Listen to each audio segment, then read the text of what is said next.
Atos dos Apóstolos, capítulo 23. Amado, tenho 4 coisas para apresentar para você nesse vídeo. Primeiro, algo sobre o projeto Mais Palavra. Segundo, eu quero falar do cenário do capítulo 23.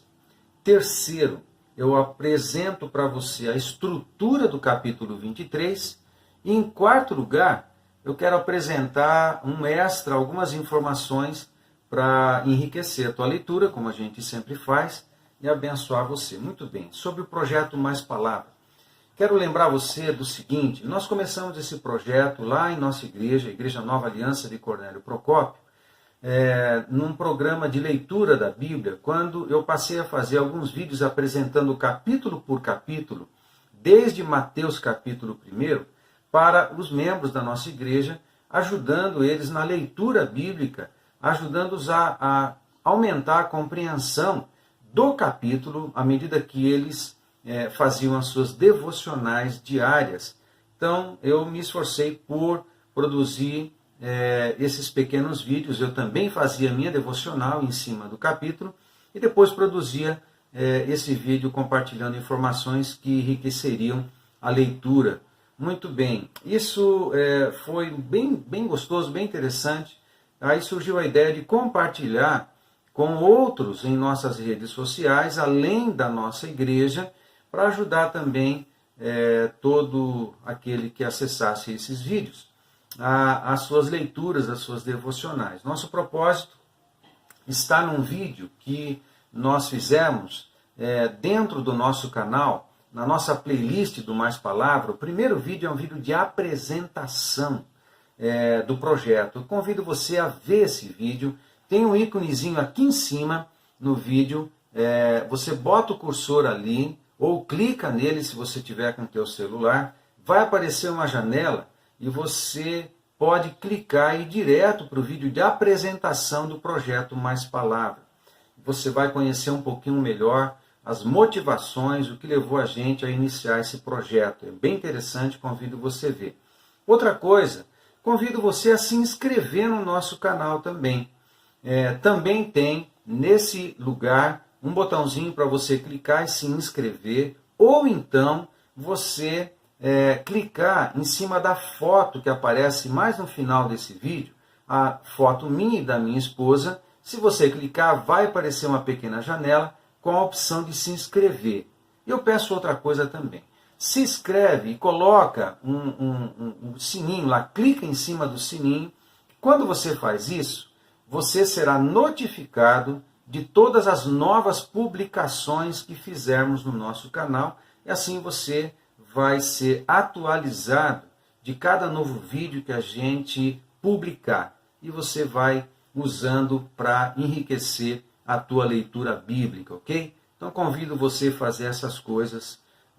Outra coisa, então, a segunda o cenário de Paulo. Então, entrando propriamente dito no contexto de Atos 23. Qual é o cenário no capítulo 23? Paulo está em Jerusalém. O capítulo começa em Jerusalém e termina em Cesareia Marítima. Paulo, ele está preso em Jerusalém. Isso não acontece no capítulo 23. Isso aconteceu lá no capítulo 21, no final do capítulo 21, depois que Paulo é preso ao final da terceira viagem missionária. Paulo chega em Jerusalém no capítulo 21, verso 17. Ele presta relatório para os líderes da igreja de Jerusalém e é avisado da hostilidade que estava instaurada na cidade de Jerusalém contra o apóstolo Paulo. Ele é avisado, ele faz voto. Quando ele vai cumprir o seu voto no templo, 7 dias depois disto, ele é preso, ok? E ele é preso no final do capítulo 21. Aí Lucas ele faz um registro detalhado, isso é muito curioso. Lucas dá detalhes minuciosos a respeito da prisão de Paulo e toda a movimentação de Paulo entre o pátio do templo, entre a Torre Antônia, onde ele foi preso, e o Sinédrio. Então, o final do capítulo 21, capítulo 22 e quase todo o capítulo 23, o cenário todo é o templo, Jerusalém, o templo, a Torre Antônia e o Sinédrio. Então, Lucas está dando registro, está dando detalhes bem grandes a respeito dessa movimentação toda. Muito bem. Cabe lembrar aqui algumas coisas. A Torre Antônia era um complexo que os romanos utilizavam e ficavam na parte norte da muralha de Jerusalém, e lá funcionava como uma moradia do governador, do representante de Roma na região da Judéia. Quando ele estava em Jerusalém, ele morava no complexo da Torre Antônia. O prédio todo é grande, mas é conhecido como Torre Antônia. Também tinha morada de soldados romanos, também tinha prisão, era um palácio, na verdade, bastante grande. Torres de observação, onde os soldados romanos observavam o templo para guardar o controle social ali contra tumultos e tal. Então isso acontecia da Torre Antônia, tinha umas torres de observação. Muito bem, quando chegamos no capítulo 23, Paulo está diante do Sinédrio. Ele foi preso, o comandante devolve Paulo para as autoridades religiosas judaicas. Paulo se vê diante de todo o Sinédrio. A sala do Sinédrio ficava dentro do complexo do templo, formado por 71 pessoas, 70 anciãos e mais o sumo sacerdote. E Paulo começa um discurso de defesa no começo do capítulo 23. E é bem interessante, você vai ler isso até o verso 10, tem um detalhe curioso que você vai observar quando lê, da estratégia de Paulo no seu discurso, levando em conta dois públicos que tinham dentro do Sinédrio, saduceus e fariseus. Paulo usa uma tática, uma estratégia para lidar com o assunto da sua defesa diante desses dois grupos que discordavam de alguns assuntos teológicos. Então é interessante você observar isso na sua leitura. Muito bem. O verso 11 é o grande destaque desse capítulo, eu vou voltar a falar sobre isso depois.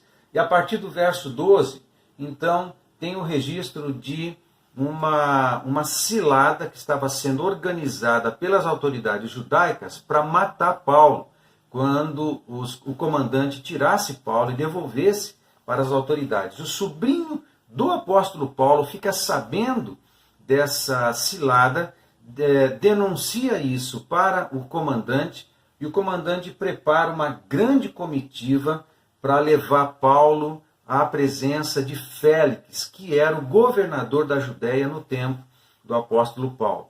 Isso tudo acontece no final do capítulo 23, aqui entre os capítulos, o capítulo 23, os versos de 26 até 30, é uma carta, o registro, bem interessante isso. Como é que Lucas teve esses detalhes?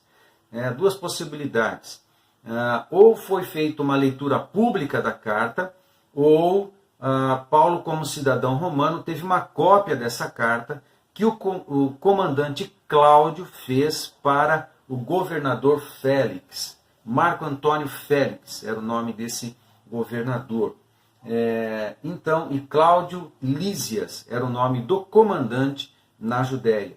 Então está o registro da carta que Cláudio, comandante, fez para o governador Félix na região da Cesareia Marítima. Muito bem, Paulo está chegando em Cesareia no final do capítulo, entre os versos 31 a 34, e no final do 34, Félix fala para ele aguardar os seus acusadores e ia julgar a questão de Paulo depois que os seus acusadores chegassem lá em Cesareia Marítima. Muito bem, esse é o conteúdo do capítulo 23. Eu quero, então, passar para vocês algumas informações extras, bem interessantes, vai enriquecer a tua leitura. Primeiro, lembre que a prisão de Paulo em Jerusalém está acontecendo no final da terceira viagem missionária, e isso é o ano 58, ok? O ano 58, o Félix era governador ainda da Judéia. Esse Félix, ele foi governador da Judéia entre os anos 52 a 60. Isso é bem interessante, ajuda a gente a ter alguma precisão quando faz a datação, estabelece uma cronologia dos fatos no livro de Atos e no Novo Testamento. Esse dado é importante. Então era mais ou menos o ano 58, este ano que Paulo foi preso. Outro detalhe é que Paulo tinha 53 anos nesse tempo. Ele nasceu no ano 5 da era cristã e morreu no ano 67. Então, nesse momento, ele tem 53 anos quando é preso em Jerusalém. O sumo sacerdote aqui é Ananias, um sumo sacerdote que foi sumo sacerdote em Jerusalém entre os anos de 47 a 58. Portanto, isso é um outro dado bem importante, porque Ananias recebe Paulo. Paulo tem uma situação delicada lá, você vai ver quando ler o texto, com Ananias. E isso, com certeza, foi no ano 58.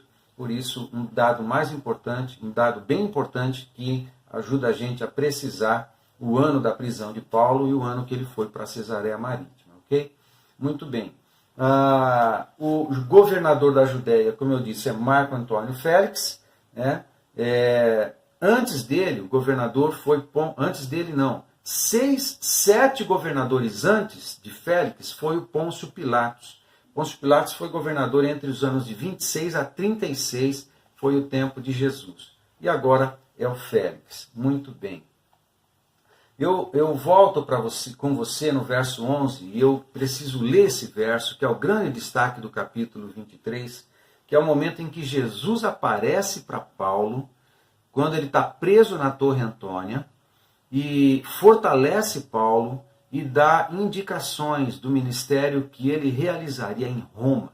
O texto diz assim: na noite seguinte, o Senhor, pondo-se ao lado dele, disse: coragem, pois do modo por que deste testemunho a meu respeito em Jerusalém, assim importa que também o faças em Roma.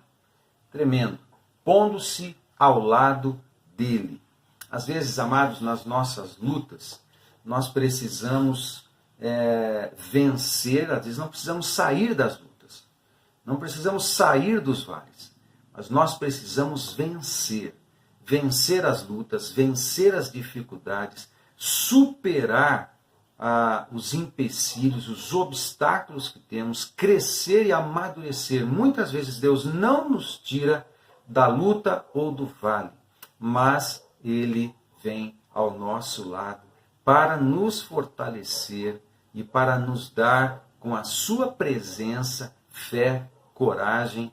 É isso que Ele libera sobre Paulo. Quando aquele que é a palavra volta-se para Paulo e do lado dele diz: coragem, a coragem certamente veio sobre Paulo, e com certeza o Espírito Santo de Deus muitas vezes vai fazer isso com você, faz isso comigo, nos dando força e coragem para vencer as lutas que nós temos na nossa vida, e assim a gente cresce, a gente amadurece, a gente fica mais forte e também mais humilde na presença do nosso Deus.